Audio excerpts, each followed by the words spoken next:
ನಿಂದ ಎಷ್ಟೋ ಬಿಲಿಯನ್ ವರ್ಷಗಳ ಹಿಂದೆ ಬ್ರಹ್ಮಾಂಡದಿಂದ ಒಂದು ಉಲ್ಕಾಪಿಂಡ ಭೂಮಿಯ ಮೇಲೆ ಬಂದು ಬಿದ್ದಿರುವುದರಿಂದ ಭೂಮಿ ಮೇಲೆ ಭೂಕಂಪ ಮತ್ತು ತೂಫಾನ್ಗಳು ಬಂದು ಭೂಮಿ ಮೇಲಿರುವ ಡೈನಾಸರ್ಗಳು ಭೂಮಿಯಿಂದ ನಶಿಸಿ ಹೋಗ್ತವೆ.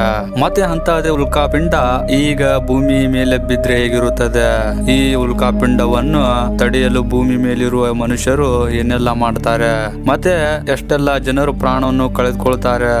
ಮತ್ತೆ ಭೂಮಿ ಮೇಲಿರುವ ಸೈಂಟಿಸ್ಟ್ಗಳು ಈ ಉಲ್ಕಾಪಿಂಡ ಮೇಲೆ ಹೋಗಿ ಡ್ರಿಲ್ ಮಾಡಿ ಬಾಂಬ್ಸ್ ಗಳನ್ನು ಸೆಟ್ ಮಾಡಿ ಈ ಉಲ್ಕಾಪಿಂಡವನ್ನು ಭೂಮಿಯಿಂದ ಆಚೆಗೆ ಹೋಗುವ ತರ ಮಾಡ್ತಾ ಇರ್ತಾರೆ. ಮತ್ತೆ ಈ ಸೈಂಟಿಸ್ಟ್ ಗಳು ತಮ್ಮ ಮಿಷನ್ ನಲ್ಲಿ ಸಕ್ಸಸ್ ಆಗ್ತಾರೆ ಇಲ್ವಾ, ಮತ್ತೆ ಮರಳಿ ಭೂಮಿ ಕಡೆಗೆ ಬರ್ತಾರೆ ಇಲ್ವಾ ಅಂತ ಈ ಮೂವಿಯಲ್ಲಿ ನೋಡೋಣ ಬನ್ನಿ. ಮೂವಿ ತುಂಬಾ ಇಂಟ್ರೆಸ್ಟಿಂಗ್ ಆಗಿದೆ, ಅದಕ್ಕೆ ವಿಡಿಯೋವನ್ನು ಸ್ಕಿಪ್ ಮಾಡದೆ ಕೊನೆವರೆಗೂ ನೋಡಿ.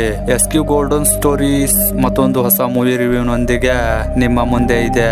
ಅಂದ ಹಾಗೆ ಮೂವಿಯ ಹೆಸರು